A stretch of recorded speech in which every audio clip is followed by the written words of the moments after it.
నమస్కారం. నేను మీ నిజం సుభాష్ చంద్రబోస్. వెల్కమ్ టు నిజం మీడియా. మన నిజం మీడియాలో ప్రసారమయ్యేటువంటి నిజం నిర్ధారణ కార్యక్రమానికి స్వాగతం.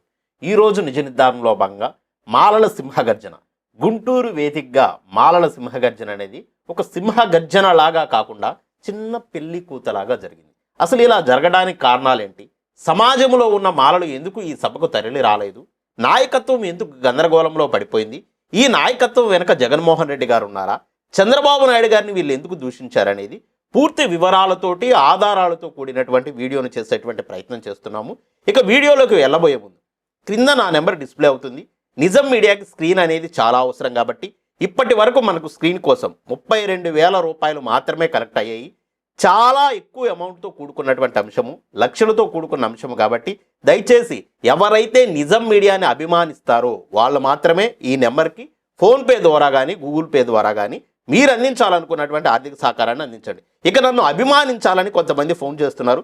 దయచేసి కొద్ది నిమిషాలు మాత్రమే మీరు మాట్లాడడానికి ప్రయత్నం చేయండి. ఏదైనా ఎక్కువ మ్యాటర్ చెప్పాలంటే వాట్సాప్ ద్వారా పంపించండి. ఎందుకంటే నాకున్న ఆర్థిక పరిస్థితుల్లో సమగ్రమైనటువంటి నివేదికతోటి ఆధారాలతో కూడిన నిజాలు మీకు చూపించాలి కాబట్టి దయచేసి అర్థం చేసుకుంటారని ఆశిస్తున్నా. ఇక వీడియోలోకి వెళితే వీడియోలో గమనించండి. నిన్న గుంటూరులో జరిగినటువంటి సభ తెలంగాణతో పోలిస్తే అట్టర్ ఫ్లాప్ అయిందండి.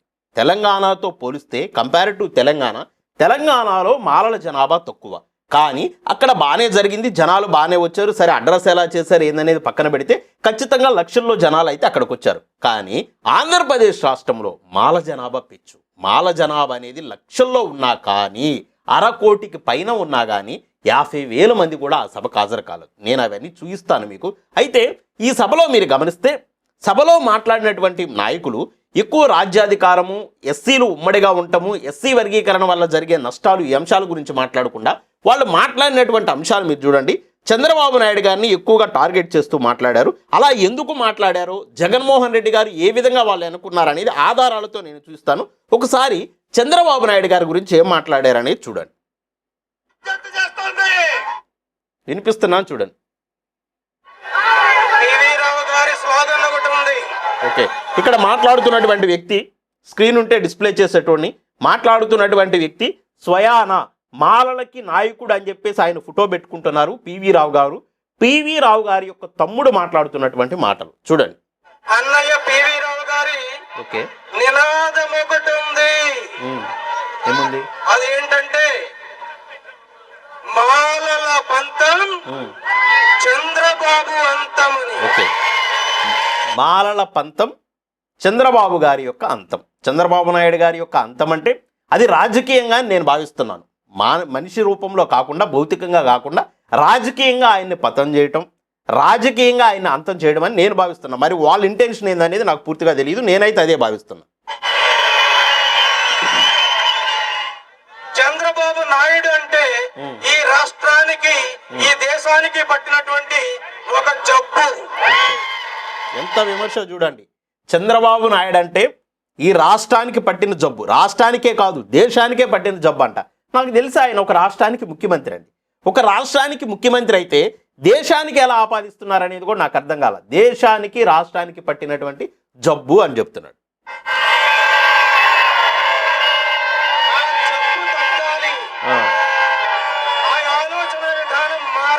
ఓకే, రాజకీయ ఉద్యమం ఆగాలి. ఓకే, ఇది చంద్రబాబు నాయుడు మాలల పంతం, చంద్రబాబు నాయుడు అంతమని దానికి ఓకే. అర్థం. ఇక్కడ గమనించండి, ఏం చేశాడు చంద్రబాబు నాయుడు గారు? ఏం నేరం చేశాడు? ఏం ఘోరం చేశాడు? ఏం పాపం చేశాడు? చంద్రబాబు నాయుడు గారు ఏమన్నా మాలలను తొక్కేశారా? లేదా చంద్రబాబు నాయుడు గారి హయాంలో ఎక్కడన్నా కానీ మాలల మీద హత్యలు, అత్యాచారాలు జరిగినాయా? లేదా మాల పల్లుల మీద దాడులు జరిగినాయా? ఏం చేశాడు మాలలకి చంద్రబాబు నాయుడు గారు? అన్యాయం అంటే నాకు తెలిసైతే ఏం లేదు. కానీ చంద్రబాబు నాయుడు గారు చేసిన పని ఏంటంటే ఎస్సీలకు ఉన్న 15% రిజర్వేషన్లు, ఎస్సీల్లో ఉన్న 59 ఉపకులాలకి ఎవరి జనాభా దామాషా ప్రకారం వాళ్ళకి అందాలని చెప్పేసి 2000 నుంచి 2004 వరకు ఎస్సీ వర్గీకరణ కోసం ఒక చట్టం తీసుకొచ్చాడండి. రాష్ట్రపతిని ఒప్పించి ఒక ఆర్డినెన్స్ తీసుకొచ్చాడండి. దానితోటి మాదిగలతో పాటు ఎస్సీలో ఉన్న అన్ని ఉపకులాలకు కూడా కొన్ని ఉద్యోగాలు వచ్చినాయి, కొంత మేలు జరిగింది. అది పాపం. అందుకని చెప్పేసి ఆయన ఈ రాష్ట్రానికి పట్టిన జబ్బు, ఈ దేశానికి పట్టిన జబ్బు, ఆయన పీడ విరగడవ్వాలి. ఆయన అంతమే మా పంతమని చెప్తున్నాడు. ఇదేంటో నాకు అర్థం కాలేదు. సమాజంలో ఉన్నాం, అందరికీ న్యాయం జరగాలనుకోవడము బాబాసాహెబ్ అంబేద్కర్ గారి యొక్క దృక్పథం అండి. అది ఎవరు తీసుకున్నా కానీ ఆ నిర్ణయాన్ని, అది చంద్రబాబు నాయుడు గారు తీసుకున్నా, జగన్ గారు తీసుకున్నా, ఎవరు తీసుకున్నా, నరేంద్ర మోడీ గారైనా, గతంలో ఉన్న కాంగ్రెస్ పార్టీ అయినా, ఎవరు తీసుకున్నా కానీ ఆ నిర్ణయాన్ని మనం అప్రిషియేట్ చేయాలి. మేము ఒక్కళ్ళమే తింటాము, మాకొక్కళ్ళకే రిజర్వేషన్లు కావాలి, మేం మాత్రమే బ్రతకాలి అని అనుకోవడం అనేది అది కరెక్ట్ కాదు. అది అంబేద్కర్ గారి యొక్క ఐడియాలజీకి పూర్తిగా వ్యతిరేకం. ఇలా అంబేద్కర్ గారి యొక్క ఐడియాలజీలో ఒక భాగాన్ని, ఏదో ఒక చిన్న అంశాన్ని, ఆ రిజర్వేషన్ ఫలాలు అనేవి అంటరాని కులానికి అందరికీ కూడా వాళ్ళ జనాభా దామాష ప్రకారం అందాలి అని ఎస్సీ వర్గీకరణకి ఒక ఆర్డినెన్స్, ఒక చట్టం చేయడం వల్ల ఈయన ఒక దోషి అయిపోయాడు, ఈయన ఒక నేరస్తుడు అయిపోయాడు, ఈయన ఒక జబ్బు అయిపోయాడు, ఈయన ఒక రోగం అయిపోయాడు. ఆయనతో చెప్పేసి ఆయన అంతం చెందాలి. ఇది వీళ్ళ పంతం. ఎంతవరకు కరెక్ట్ అనేది ఆలోచించండి. మీరు కూడా విజ్ఞతతోటి ఆలోచించండి. ఈ రోజున సుప్రీంకోర్టే అంశాన్ని సమర్థిస్తూ ఒక నిర్ణయం తీసుకొని ఒక జడ్జిమెంట్ ఇచ్చింది. సుప్రీంకోర్టు జడ్జిమెంట్ ఇచ్చిన తర్వాత కూడా ఇలాంటి వ్యాఖ్యలు చేయడం అనేది ఎంతవరకు సబబు? ఇంకా చూడండి, ఈయన పివి రావు గారు తమ్ముడు మాట్లాడినటువంటి మాటలు, శ్రావణ్ కుమార్ గారు ఇప్పుడు మాట్లాడుతున్నటువంటి మాటలు ఎవరు అంటే జడా శ్రావణ్ కుమార్ గారు. ఈయన జై భీమ్ అని ఒక పార్టీ అనుకుంటా, ఒక పార్టీకి సంబంధించినటువంటి వ్యక్తి, ఒక మాజీ జడ్జి. జడ్జిలు తీర్పులు ఎలా ఇస్తారో కూడా ఆయనకు తెలుసు. జడ్జిగా వ్యవహరించాడు, తర్వాత ఒక రాజకీయ పార్టీ పెట్టుకున్నాడు, మాలల్లో మేధావిగా ఉన్నాడు. అంబేద్కర్ గారి యొక్క రిజర్వేషన్లు వాడుకొని జడ్జి అయినటువంటి వ్యక్తి మాట్లాడుతున్నటువంటి మాటలు ఏంటో చూడండి.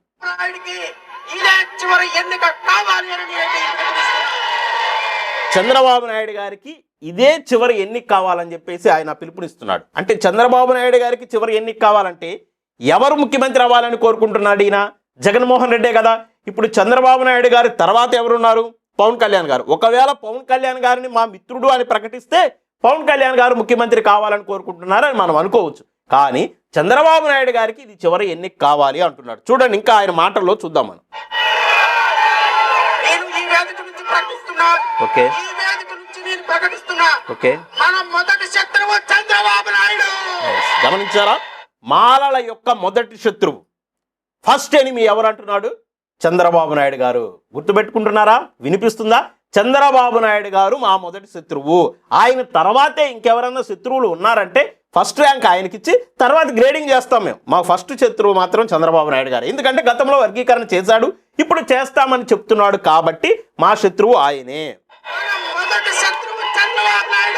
Okay, very good. అది మీ ఒపీనియన్. 2024లో వర్గీకరణ చేస్తానని చెప్పిన చంద్రబాబు నాయుడు కూడా ఓటేసి 164 సీట్లతో రాజ్యాధికారంలోకి తీసుకొచ్చాం. ఎవరు? ఇక్కడ ఒక అంశాన్ని గమనించండి.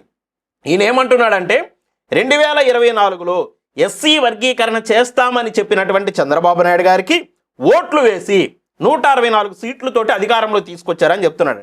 ఎస్సీ వర్గీకరణ చేస్తామని బహిరంగంగా చెప్పి, ప్రతి జిల్లా మీటింగుల్లో చెప్పి, మేనిఫెస్టోలో పెట్టిన తర్వాత వర్గీకరణని ఎవరైతే వ్యతిరేకిస్తున్నారో, వర్గీకరణ ఎవరైతే జరగకూడదని కోరుకుంటున్నారో ఆ కోరుకుంటున్నటువంటి మాల సోదరులు ఖచ్చితంగా ఎన్డీఏ కూటమికి ఓట్లు వేయలేదు. ఎందుకంటే వాళ్ళు వర్గీకరణ వద్దు అనుకుంటున్నారు. ఇక ఎవరైనా మాల సోదరులు కనుక ఎన్డీఏ కూటమికి కానీ చంద్రబాబు నాయుడు గారికి కానీ ఓటు వేశారు అంటే వాళ్ళు వర్గీకరణ ఒప్పుకొనేసినట్టే. ఎందుకంటే బాహాటంగా చెప్పారు. ఎక్కడా కూడా అంతర్గతంగానూ, అంతర్గత మీటింగుల్లోనూ, ల్యాబింగుల ద్వారానూ ఇది జరగలేదు. మందకృష్ణమాది గారు చంద్రబాబు నాయుడు గారిని కలవడం, ఆయన బహిరంగంగా మద్దతు తెలియజేయడం, 90% ఉన్న ఆంధ్రప్రదేశ్లో ఉన్న మాదిగ సంఘాలన్నీ కూడా ఎన్డీఏ కూటమికి మద్దతు ఇచ్చి టీడీపీ గెలుపు మాదిగల గెలుపు అని ప్రచారం చేశారు. అదేవిధంగా గెలిపించుకున్నారు. ఎవరైనా నా మాల సోదరులు కూడా ఖచ్చితంగా ఎన్డీఏ కూటమికి ఓటేశారంటే వాళ్ళు వర్గీకరణను సమర్థించే ఓటేశారు, కానీ వర్గీకరణని వ్యతిరేకించేటోళ్ళు అయితే ఖచ్చితంగా కూటమికి ఓటేయరు. చంద్రబాబు నాయుడు గారు ముఖ్యమంత్రి అవ్వాలని కోరుకోరు. నిజమే నేను చెప్పింది. డెఫినెట్గా ఎవరేశారయ్యా ఓట్లంటే వర్గీకరణ అంటే వర్గీకరణ జరగాలి అనే నినాదము ఎంత బలంగా ఉందో, ప్రజల్లో ఆ ఆకాంక్ష ఎంత బలంగా ఉందనేది కూడా మనకు స్పష్టంగా 164 సీట్లు గతంలో ఎప్పుడూ కూడా ఎవరు ఊహించాల ఎన్డీఏ కూటమికి ఈ స్థాయిలో సీట్లు వస్తాయని, ఈ స్థాయిలో గెలుపుంటుందని, జగన్మోహన్ రెడ్డి గారు 11 సీట్లకు పడిపోతాడని ఎవరు ఊహించాల. అంత ఊహించని స్థాయిలో గెలుపు వచ్చిందంటే డెఫినెట్గా వర్గీకరణ అనే కాన్సెప్టు ఏ స్థాయిలో ఉందో ఆ స్థాయిలో బలంగా ప్రజల్లో ఎలా పాదుకుపోయింది అనేది మీరు అర్థం చేసుకోవాలి. ఒక నిమిషం, ఫోన్లు వస్తూ ఉన్నాయి, చూడండి ఇంకేం మాట్లాడాడు. 2028 జమిలి ఎన్నికలు రాబోతున్నాయి.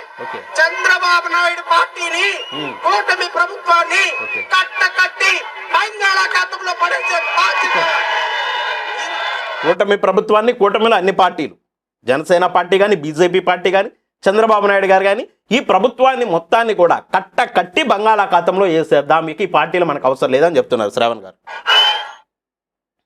ఓకేనా? ఈయన తర్వాత పవన్ కళ్యాణ్ గారు, అంటే ఇది సాక్షిలో వచ్చినటువంటి వీడియోని చూపిస్తున్నానండి, దాన్ని చూపించడానికి కూడా కారణం ఉంది, సాక్షిలో వచ్చిన వీడియోని చూపించడానికి కూడా కారణం ఉందండి. ఈయన తర్వాత రెండవ శత్రువు మా పవన్ కళ్యాణ్ గారు అన్నారు, ఇక మూడవ శత్రువు జగన్మోహన్ రెడ్డి గారు అని కూడా అన్నాడు, కానీ అది వాళ్ళు చూపించలేదు. మన నిజం మీడియా కాబట్టి మనం చెప్పాలి.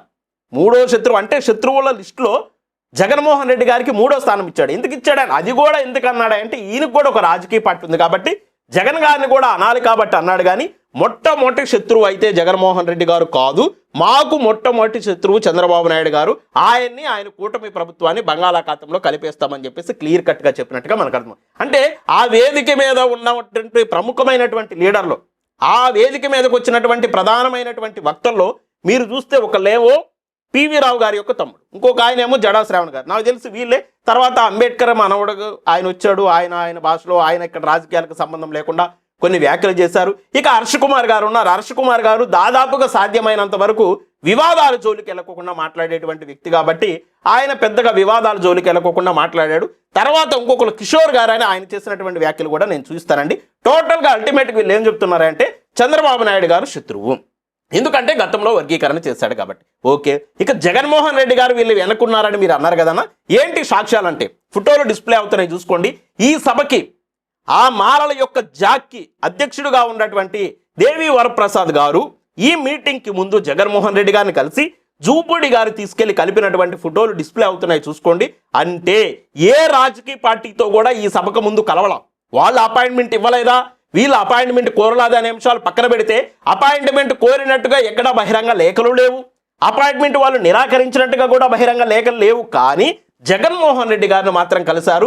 ఈ సభా వేదికలో ఉన్న ప్రముఖమైనటువంటి లీడర్లు అందరూ వెళ్ళి జగన్ గారిని కలిశారు. జగన్ గారిని వాళ్ళు కలిపినటువంటి వ్యక్తి జూపూడి గారు, క్లియర్గా మీకు ఫొటోస్లో కనిపిస్తున్నాయి. అంటే ఈ సభ వెనక ఉన్న ఏకైక పార్టీ వైఎస్ఆర్ కాంగ్రెస్ పార్టీ, ఈ సభ వెనక ఉన్న ఏకైక నాయకుడు జగన్మోహన్ రెడ్డి గారు అనేది స్పష్టంగా అర్థమవుతుంది. అంటే జగన్మోహన్ రెడ్డి గారి యొక్క స్టాండ్ ఏంది, వీళ్ళు వర్గీకరణకి వ్యతిరేకంగా మీటింగ్ పెడుతున్నారని తెలుసు కదా, వర్గీకరణని వ్యతిరేకిస్తున్నారని తెలుసు కదా, వర్గీకరణ జరగొద్దని కోరుకుంటున్నారు కదా. అంటే జగన్మోహన్ రెడ్డి గారు క్లియర్ కట్గా వర్గీకరణని వ్యతిరేకిస్తూ వీళ్ళకి మద్దతు ఇచ్చినట్టుగా మనకు స్పష్టంగా తెలుస్తుంది. సభ సక్సెస్ అయిందా, సభ ఫ్లాప్ అయిందంటే నేను ఫస్టే చెప్పాను, సభ అనేది అటర్ ఫ్లాప్ అయిందని చెప్పేసి. ఎలా చెప్తానంటే ఆధారాలు చూడండి, డిస్ప్లే అవుతున్నాయి ఫొటోస్ చూడండి, మీరు క్లియర్గా గమనిస్తే నేను నిజాన్ని చెప్పాలనుకుంటే, నిజాన్ని నిర్ధారించి చెప్పాలనుకుంటే ఆ సభకి వచ్చినటువంటి ఇమేజ్ ఇది కూడా ఎక్కడ తీసుకున్నది, V6 ఛానల్లో తీసుకున్నది. ఈ V6 ఛానల్ ఎవరిది, వివేక్ గారు. వివేక్ అనేటువంటి వ్యక్తి మాన సామాజిక వర్గానికి సంబంధించిన వ్యక్తి. ఈయన ఎస్సీ వర్గీకరణని బలంగా అడ్డుకునేటువంటి కుటుంబంలో ఉండబడినటువంటి వ్యక్తి. ఈ వ్యక్తికి సంబంధించినటువంటి ఛానల్కి సంబంధించి ఫోటో డిస్ప్లే చేస్తున్నా. ఈ ఫోటోలో నిజంగా మనం మాట్లాడుకుంటే 20 నుంచి 25 వేల మంది ఉన్నారు. లేదు కాదన్నా నువ్వు తప్పు చెప్తున్నావు అనుకుంటే 50,000 అనుకోండి, 25,000ని డబల్ చేసి 50,000 అనుకోండి. ఆంధ్రప్రదేశ్ రాష్ట్రంలో మాలల యొక్క జనాభా ఎంత, దాదాపుగా 50 నుంచి 60 లక్షల మంది ఉన్నారంటారు కదా, 1/2 కోటి మంది జనాలు ఉన్నారని చెప్తారు కదా. మరి వచ్చిన జనాభా ఎంత, 50,000 కూడా లేరే. 50,000 కూడా లేకుండా ఒక చిన్న గ్రౌండ్ అనుకుంటే ఆ గ్రౌండ్ కూడా ఎంత పలచగా నిండిందో మీరు గమనించండి. అంటే ఇక్కడ ఆంధ్రప్రదేశ్ రాష్ట్రంలో ఉన్న మాలల్లో ఎస్సీ వర్గీకరణను అడ్డుకుందామని కానీ, ఎస్సీ వర్గీకరణ జరగకూడదని కానీ, ఎస్సీ వర్గీకరణ సమస్యను ఇంకా పొడిగించుకుందామనే ఆలోచన మాల ప్రజల్లో లేదు, నాయకుల్లో ఉంది. నాయకుల్లో ఎందుకున్నాయి అంటే వీళ్ళకేవో పదవులు కావాలి, వీళ్ళకేదో డబ్బులు కావాలి, వీళ్ళేదో రాజకీయంగా ఎదగాలి కాబట్టి ఈ సమస్యని ఇంకా మనుగడలో ఉంచాలనేటువంటి ఆలోచనతోటి మాల సామాజిక వర్గానికి సంబంధించిన కొంతమంది నాయకులు ఉన్నారు. కానీ ఆంధ్రప్రదేశ్ రాష్ట్రంలో ఉన్న ప్రజలకైతే లేదు. ఆంధ్రప్రదేశ్ రాష్ట్రంలో ఉన్న మాల ప్రజలు చాలా తెలివితోటి, చాలా వివేకంతో, చాలా జ్ఞానంగా ఆలోచించి ఈ సభకి చాలా తక్కువ మంది వచ్చినట్లుగా మనకి క్లియర్ కట్గా నేను పిక్చర్ వేసి మరీ చూపించా. అయితే ఈ సభకు వచ్చినటువంటి ప్రజలను కూడా ఎంత దరిద్రులయ్యా అంటే ఈ సభను కండక్ట్ చేసినటువంటి నాయకత్వము ఎంత నీచంగా వ్యవహరించారో, ఎంత నికృష్టంగా వ్యవహరించారో, వాళ్ళకి పొత్తులు కుదరక కష్టపడి ఈ మీటింగ్కి వచ్చినటువంటి ప్రజలని ఏ విధంగా దుర్భాషలు ఆడారు అనేది నేను ప్రముఖమైన వ్యక్తుల్నే, జగన్మోహన్ రెడ్డి గారిని కలిసినటువంటి వ్యక్తుల్లో ఉండబడినటువంటి కిషోర్ గారిని ఆ ఫోటో డిస్ప్లే మళ్ళా చేస్తున్నాను చూడండి. జగన్మోహన్ రెడ్డి గారిని కలిసింది, ఆయన రౌండ్ చేసి మరీ చూపిస్తున్నా. అంటే జగన్మోహన్ రెడ్డి గారికి కలిసినటువంటి వ్యక్తుల్లో ఉన్నాడంటే ప్రముఖమైన లీడర్. ఈ ప్రముఖమైనటువంటి లీడరు ఏం మాట్లాడుతున్నాడు అనేది నేను ఒకసారి మీకు వినిపిస్తాను చూడండి. సభకు వచ్చినటువంటి ప్రజలను మాట్లాడుతున్నాడండి. నేను ఒక పోస్ట్ పెట్టాను, ఈ మీటింగ్ రోజు ఒక పోస్ట్ పెట్టాను. ఎవరు కూడా ఎవరిని వ్యక్తిగత దూషణలు చేయొద్దు, అది మాదిగలను కానీ మరి ఎవరిని కానీ వ్యక్తిగత దూషణలు చేయకుండా వర్గీకరణ వల్ల జరిగే లాభాలు నష్టాలు, దళితుల ఐక్యత, రాజ్యాధికారం మొదలగు అంశాల మీద ప్రజలకు దిశానిర్దేశం చేయండి. ఖచ్చితంగా ఈ సభ సక్సెస్ కావాలని కోరుకుంటున్నానని మన ఛానల్లో పోస్ట్ పెట్టాను. కానీ ఇది ఇంత దారుణమయ్యా అంటే మాలల్నే తిట్టారండి. మాలలను కూడా ఎవరిని, ఆ సభకు వచ్చినటువంటి మాల సోదరులను తిట్టడం అనేది ఎంత అహంకారపూరితమైనటువంటి వ్యవహారం. చూడండి ఏం తిట్టాడు అనేది మీకు నేను వినిపిస్తాను చూడండి, మీరు గమనించండి ఎంత దారుణమో ఇది. సభ అదుపు తప్పింది, సబ్జెక్ట్ డివియేట్ అయింది. సభ అదుపు తప్పింది, డివియేట్ అయింది. మధ్యలో ఎవరన్నా మాట్లాడితే సహించను, తెలుసు కదా నీకు. ఆగురా, వేదిక అదుపు ఎందుకురా? ఇప్పుడు నాకు ఓటండి, నాకు సామాన్య మాల ప్రజల వైపు నువ్వు మాట్లాడతావా లేకపోతే నాయకుల వైపు మాట్లాడతావా నిజం చంద్రబోస్ అని అడిగితే నేను సామాన్య మాల ప్రజల వైపే మాట్లాడతా. సామాన్య మాదిగల వైపు నువ్వు మాట్లాడతావా, మాదిగ లీడర్ల వైపు నువ్వు మాట్లాడతావంటే నేను సామాన్య మాదిగ ప్రజల వైపే నిలబడతా. ఎందుకురా రా అంటున్నావు వాళ్ళని? ఏంటి నీకు అంత కొమ్ములు వచ్చినాయా? ఎవడరా నువ్వు రా అంటానికి? మీటింగ్కి వచ్చిన ప్రజల్ని ఎవడరా నువ్వు రా అంటానికి? ఈ మీటింగ్ పేరు చెప్పుకొని నువ్వు ఆడ డబ్బుల సూలు చేసుకొని ఉంటావు. ఆడ డబ్బుల సూలు చేసుకొని కద్దర బట్టలు వేసుకొని నువ్వు వేదిక మీద నిలబడితే నువ్వు చెప్పే సొల్లి నేటోళ్ళని రా అంటావా? ఒళ్ళు బలిసిందా? చూడండి ఇంకేమంటున్నాడు. అదుపు తప్పింది, సబ్జెక్ట్ డివియేట్ అయింది. చేతగాల మీకు సభని అదుపులో ఉంచడానికి నాయకులకు చేతగాల? సబ్జెక్టు డీవియేట్ అయిపోయింది, నాయకులకు చేతగాల? అంబేద్కర్ గారి యొక్క మనవన్ని కూడా తీసుకొచ్చి అబాస్పాలు చేసి పంపించారు. చేతగాని దద్దమ్మల్లా. చూడండి, ప్లీజ్ మధ్యలో ఎవరన్నా మాట్లాడితే సహించను, తెలుసు కదా నీకు. ఆగురా, వేదిక అదుపు తప్పింది, సబ్జెక్ట్ డీవియేట్ అయింది. ఎజెండా ఏంటో జనాల్లోకి తీసుకెళ్ళలేకపోయాం. వ్యవస్థాపక అధ్యక్షుడికి చివరికి ఇప్పుడు అవకాశం దొరికింది. ప్లీజ్ మధ్యలో ఎవరన్నా మాట్లాడితే సహించను, తెలుసు కదా నీకు. ఆగురా, ఆగవయ్యా, నువ్వు ఆగురా. ఏంట్రా బాబు, ఈ మీటింగ్ ఎజెండా అతి కొద్ది మంది ముందు నేను చెప్పదలుచుకున్నాను. కొద్దిగా బాధ కూడా ఉంది. అంటే కొద్ది మంది జనాలు వెళ్ళిపోయారు.